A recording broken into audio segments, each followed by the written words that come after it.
Naquela noite escura, em que tudo parecia ter se calado por dentro, Whindersson encarava o teto do quarto como se estivesse desafiando o próprio destino.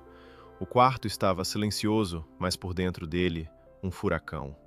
Não era a plateia que gritava, era o luto, era a dor, era o vazio de perder um filho que sequer teve tempo de chorar.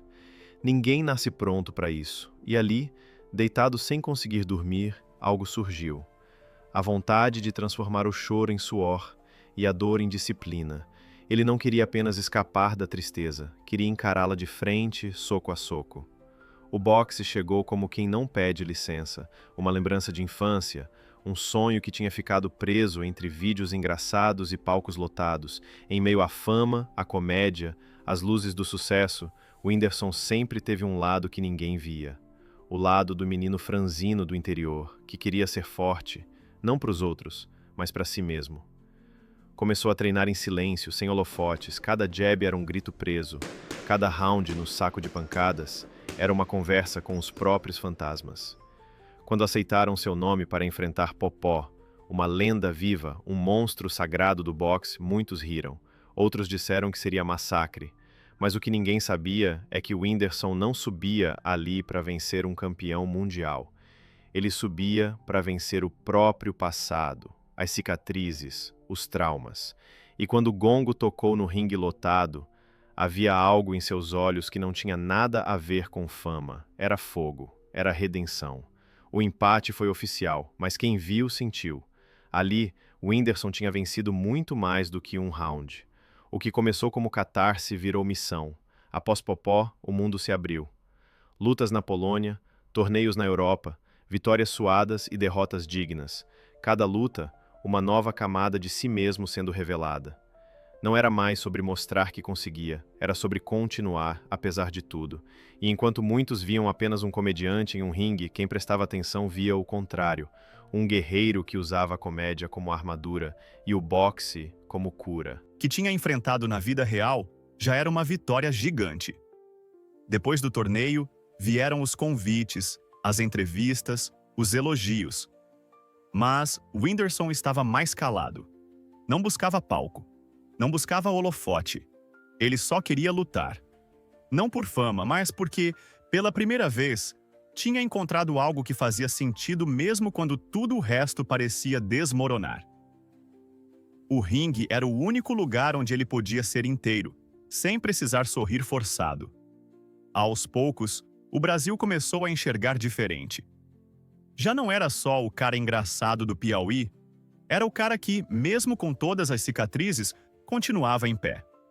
Que transformou tragédia em força, que usava a dor como combustível para não parar.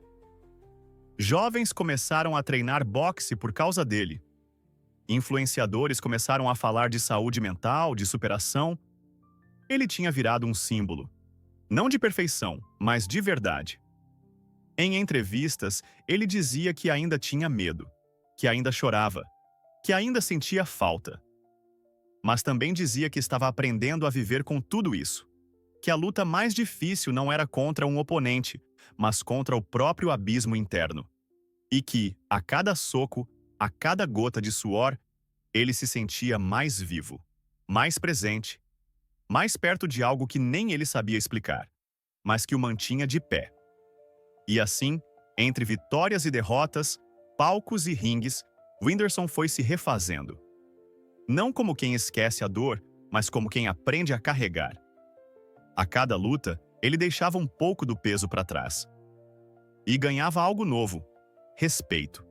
De si mesmo, dos fãs, dos adversários. Porque no fundo ele não lutava para ser campeão.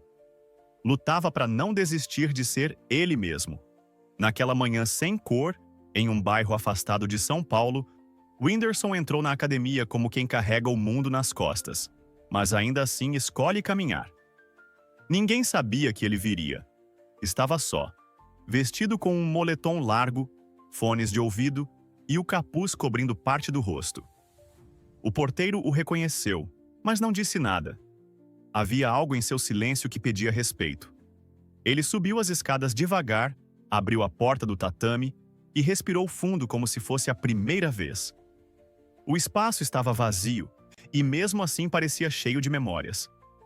Em cada canto, um pedaço da luta que ele nunca parou de travar. A vida, para ele, sempre foi movimento. Da infância humilde no interior do Piauí até os palcos lotados, dos vídeos no YouTube até os ringues na Europa, tudo foi acelerado. Mas ali, naquele ringue quieto, tudo diminuía. O tempo parecia parar. E pela primeira vez em dias, ele se permitia escutar o que vinha de dentro. Não eram aplausos, nem gritos de torcida. Era a voz da saudade. A do menino que ele perdeu em 2021, que nunca chegou a abrir os olhos. A do garoto sonhador que só queria ver o pai bem. E talvez fosse por ele que o Whindersson ainda lutava. Colocou as luvas com calma, como quem veste armadura. Começou os movimentos leves, quase coreografados. Passos para frente, recuo, direto, cruzado. O saco balançava, mas sua mente estava em outro lugar. Lembrava das noites em que chorava no banheiro de hotéis luxuosos, dos camarins onde sorria para todos, mas se sentia sozinho por dentro. Da luta interna contra vícios e impulsos que ele mesmo já confessou em vídeos e entrevistas. Dizia que por muitos anos foi escravo da necessidade de agradar, mas que o boxe lhe ensinou o contrário, que a vitória real é quando a gente se respeita, mesmo na dor. O ringue virou seu templo, um lugar onde os pensamentos finalmente ficavam em silêncio, onde as mãos falavam mais do que as palavras, e onde ele podia ser apenas Whindersson, não o artista, nem o influenciador, nem o fenômeno. Só um homem comum tentando seguir em frente. Ali, entre cordas e suor, ele descobriu algo que nenhuma fama tinha dado: equilíbrio. E mesmo que por pouco tempo, aquele momento de paz valia mais do que qualquer prêmio ou contrato. Fora dali, o mundo seguia girando. As redes sociais cobravam presença. A imprensa especulava novos combates. Os fãs pediam mais conteúdo. Mas Whindersson aprendeu a não se perder no barulho. Postava quando sentia vontade. Sumia quando precisava respirar. E foi nesses silêncios que muita gente passou a vê-lo com outros olhos. Ele deixou de ser apenas engraçado, virou espelho. Gente de verdade se viu nele. Com suas quedas, seus lutos, suas crises, mas também com sua força de recomeçar.